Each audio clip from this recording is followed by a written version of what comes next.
Window frames swelling and warping can totally wreck your home's vibe, but controlling indoor humidity and picking moisture-resistant materials can save you a ton of hassle. Okay, so first off, you gotta keep an eye on your home's humidity levels because too much moisture in the air is the main culprit behind swollen window frames.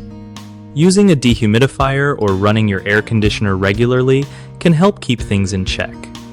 Next, make sure you seal any cracks or gaps around your windows where water might sneak in and cause damage. If you're replacing old frames, go for materials like vinyl or fiberglass that don't soak up water like wood does. Also, regularly cleaning and maintaining your window frames helps spot early signs of warping before it gets out of hand. Don't forget to check the caulking around the windows and replace it if it's cracked or peeling. That stuff keeps moisture out. When painting wooden frames, use high-quality, water-resistant paint to add an extra layer of protection. Finally, avoid letting plants or shrubs grow too close to your windows since they can trap moisture and encourage warping. One of the biggest mistakes people make with window frame swelling and warping is ignoring indoor humidity, which causes wood to expand and warp over time. Fix it by using a humidity monitor and controlling moisture with ventilation or dehumidifiers.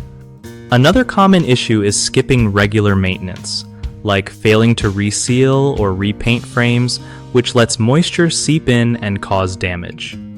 Just keep up with those little fixes and you'll avoid big problems later.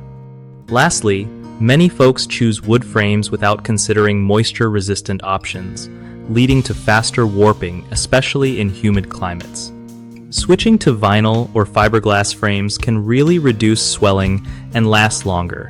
BigHomeProjects.com is like a lifesaver for homeowners looking for trusted local contractors who know their stuff about window repairs and replacements. Plus, it's a great way for contractors to find solid gigs from people who need help with projects just like this.